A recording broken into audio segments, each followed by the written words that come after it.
বলছি আপনি তৃণমূল কংগ্রেসের প্রধান, তা সত্ত্বেও আপনার কি মনে হচ্ছে, কি আশঙ্কা করছেন, আপনার উপরে কি অত্যাচার হতে পারে?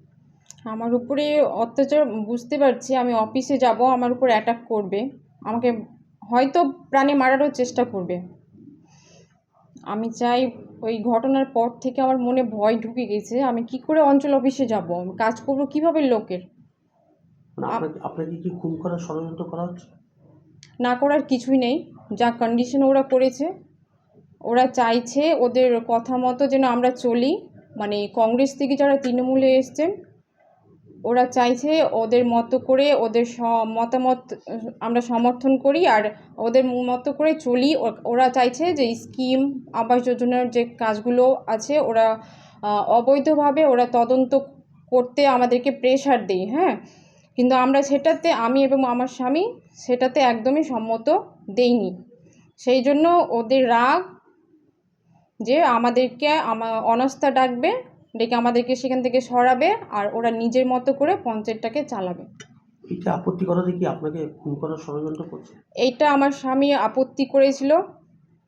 তখন ওরা কি ষড়যন্ত্র করে পঞ্চায়েতে, সেদিন আমাদের কোনো সরকারি পঞ্চায়েতের মিটিং ছিল না। আর যেই রুমে কোনো সিসি ক্যামেরা ছিল না, আমার স্বামী বসেছিল অন্য একটা রুমে। ওখান থেকে প্রেশার দিয়ে ওকে ওই রুমে আনা হয়েছে।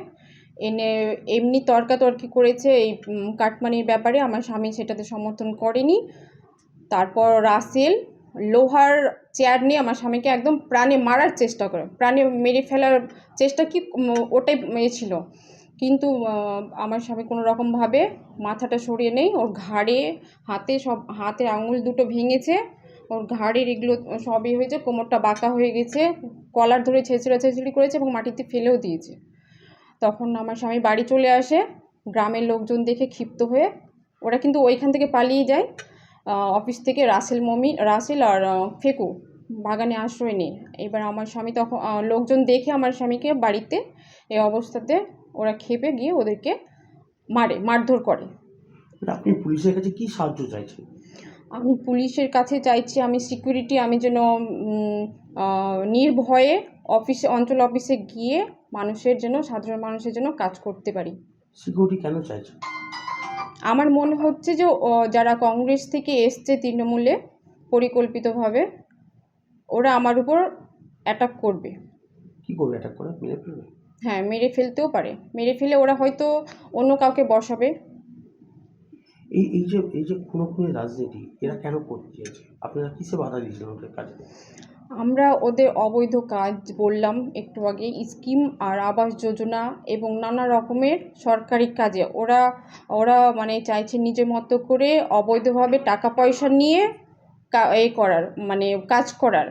আমরা সেগুলো একদমই সম্মত করি না। যেহেতু আমার শ্বশুরবাড়ির পরিবার দীর্ঘদিন ধরে রাজনীতি, পঞ্চায়েতের ভালো কাজ করে গেছে, একটা সুনাম রয়েছে। এবং আমার বিধায়িকা মন্ত্রী আমাকে পার্সোনাল বলেছেন, সাবিনা ইয়াসমিন, যে আমি যেন তার সম্মান রক্ষা করে, সম্মান বজায় রেখে পঞ্চায়েতের কাজগুলো করি। আমি সেটাই চেষ্টা করেছি।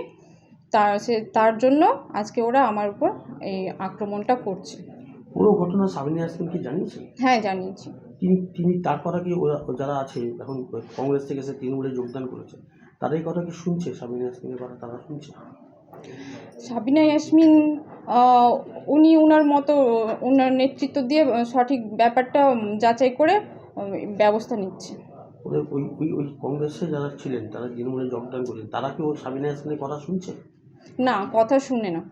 এরা কার নেতৃত্বে চলছে, কারা এটাকে এরা পরিচালনা? পরিকল্পিতভাবে কংগ্রেস থেকে তৃণমূলে এসছে, কোনো বিরোধী কংগ্রেস নেতার পরামর্শে, কংগ্রেস নেতার নেতৃত্বে এই সব কাজ করছে ওরা। এবং কালকে যে ধর্ণা হয়েছিল সেটাও কংগ্রেস নেতার পরিকল্পিতভাবে, এটা রাজনীতিটাকে ওরা সামনে যেহেতু ভোট আছে, কংগ্রেসের হয়ে ভোট করার চেষ্টা করছে এবং আমাদের তৃণমূল পার্টির বদনাম করার চেষ্টা করছে, আমাদের সাবিনা দির দুর্নাম করার চেষ্টা করছে। এটাই ওদের পরিকল্পনা। পুরো বিষয়টিকে আপনি রাজ্যের মুখ্যমন্ত্রীকে জানাবেন? উনি তো, আপনি একজন শাসক দলের নেত্রী এবং আমার জানানোর ইচ্ছা আছে যে আমি জানাবো মুখ্যমন্ত্রী। দেখা করে জানাবেন। যেরকম করে হোক আমি জানাবো ব্যাপারটা। এখন কতটা আতঙ্কে রয়েছে? এখন আমি অফিস যেতে পারছি না, আমি ভীষণ আতঙ্কে রয়েছি, ওরা যে কোনো টাইমে আমার উপর অ্যাটাক করতে পারে।